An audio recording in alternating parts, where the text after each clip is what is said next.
Welcome to another Epic Ethics story, part of the Daniels Fund Ethics Initiative Elementary School program.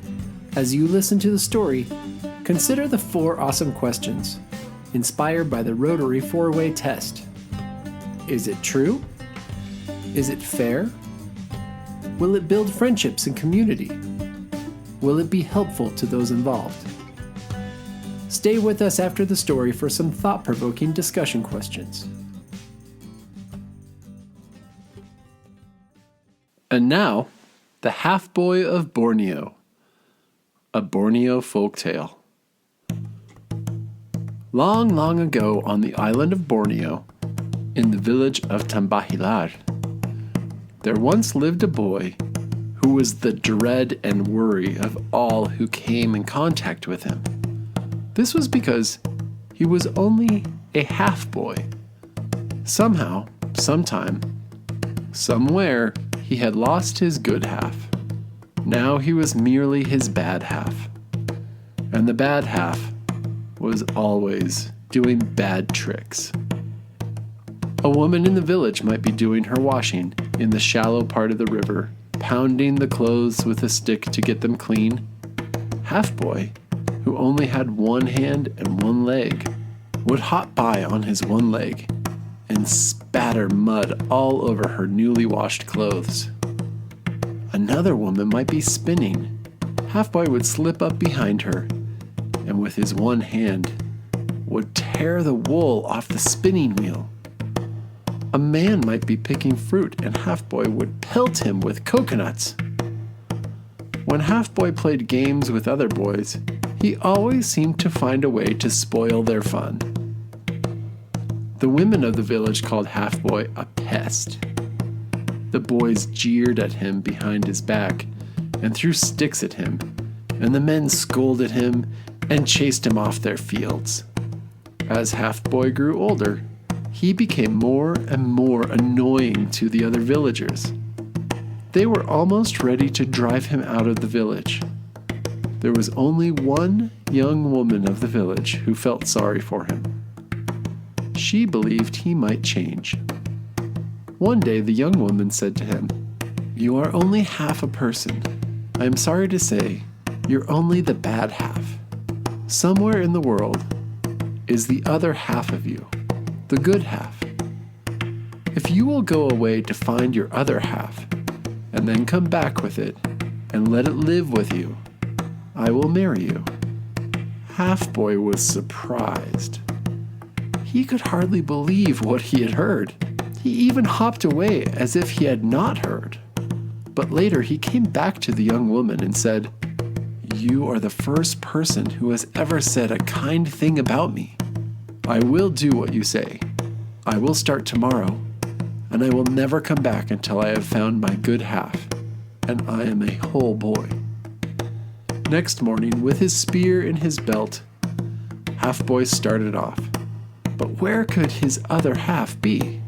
He had not the slightest idea. The first day he hopped along for 20 miles, almost without stopping. At evening time, he came to a village deep in the jungle. The people were all sitting about a big fire when Half-boy hopped up and asked, "Is there a half-boy here? Is there one who has only one hand and does nothing but what is kind and good?" The villagers shook their heads. "We heard once of a person like that," one of them said, pointing to the setting sun. "He is supposed to live 2 days' journey from here." Next morning, Half-boy started on his second journey. This time, he hopped 30 miles before he found anyone. At last one evening, he came to another village beside a lake. Again, he asked the same question. "Is there a half-boy here who has only one hand and does only good and kind things?" Everyone shook his head. They had heard of no such person. Finally, a stranger stepped up and said, "I saw a half-boy once in a village a day's journey west, but I do not know whether he is good or bad, or whether he has only one hand. I only know he was a half-boy." With that encouragement, Half-boy started off again on his journey. This time he hopped 40 miles. It took him several days. At last, at evening time, he came to the ocean and a little village on the shore. Even while he was quite far off from the village, a loud cry went up from the people. "Another half-boy!" they shouted. "Another half-boy! This one has the opposite hand missing. Where is our own half-boy? We must find him right away. He must see his brother." While the people were still shouting and hurrying about excitedly, Half-Boy saw the other half-boy coming toward him. There could be no doubt whatever that he had at last found his other half. The two boys were the same size. They wore their hair done up the same way. One had only one right hand, the other only a left hand. Each had a bracelet and an anklet to match the others. The only difference anyone could see between the two was in their eyes. The eye of the other was soft and warm and happy.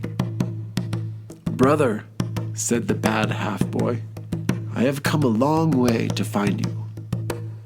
"I am glad," said the other half-boy, "for I certainly would never have gone a long way to hunt you." "That may be true," said the bad half-boy, "but what are we going to do about it? Can we be joined together so as to make one whole boy again?" As the two half-boys stood watching each other uneasily, the chief of the village came near. Taking each boy's one hand in his, he said, "The two of you must go off by yourselves into the bush and wrestle there. If necessary, you must wrestle for a day and a night or longer. As you wrestle, you will find yourselves growing together." "It will be a short wrestle," said the bad half-boy. "I am strong and up to all sorts of tricks." "Don't be boasting," said the good half-boy. "You may find a match in me, for I too am strong. I have a spirit in me, the spirit of the sunrise, which will help me." The bad half-boy smiled. "I have a spirit in me that is more powerful than yours," he said. "It is the spirit of the night. It can blow out the fires of the sunrise." So the two half-boys went along into the jungle. When they had found a clearing, they grabbed each other. Back and forth they swung as they wrestled.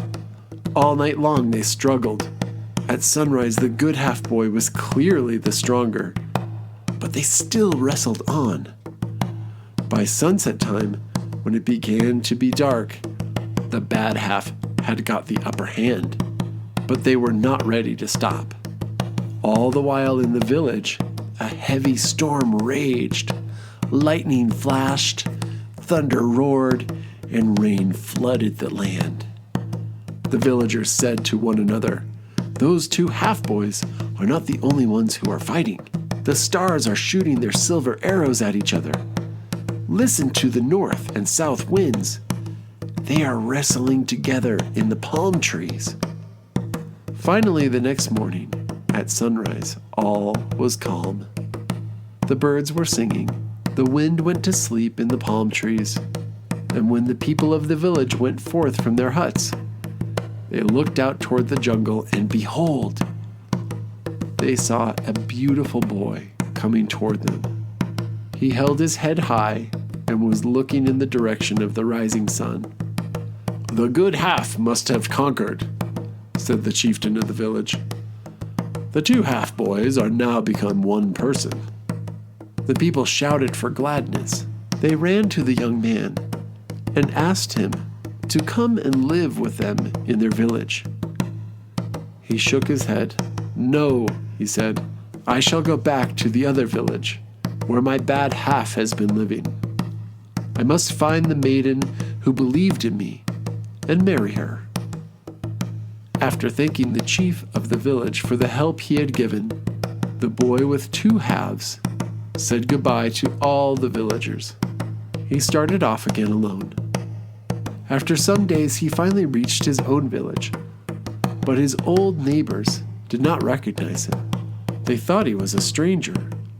Only the one young woman who had believed in Half-Boy knew him at once, and she showed the others by what signs she knew him. "Our old Half-Boy accepted his good half," she said, "and the two together make a real person like the rest of us." As his old neighbors looked and listened, they began to like the new boy. But the maiden loved him, and the two were married that very day. The end. Discussion questions. When have you ever caused tricks and havoc the way that the bad half-boy did in the first village? Why do you think the bad half-boy wanted to play tricks on others? Who do you know that can see the good in people, like the woman who sent Half-Boy away to find his good side? What aspects of this story teach us how to build community and friendships? Why isn't the bad half-boy punished for his tricks in the first village?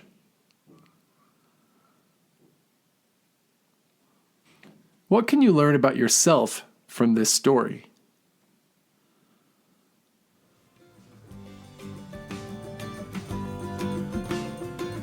This has been an Epic Ethics recording, generously sponsored by the Daniels Fund Ethics Initiative.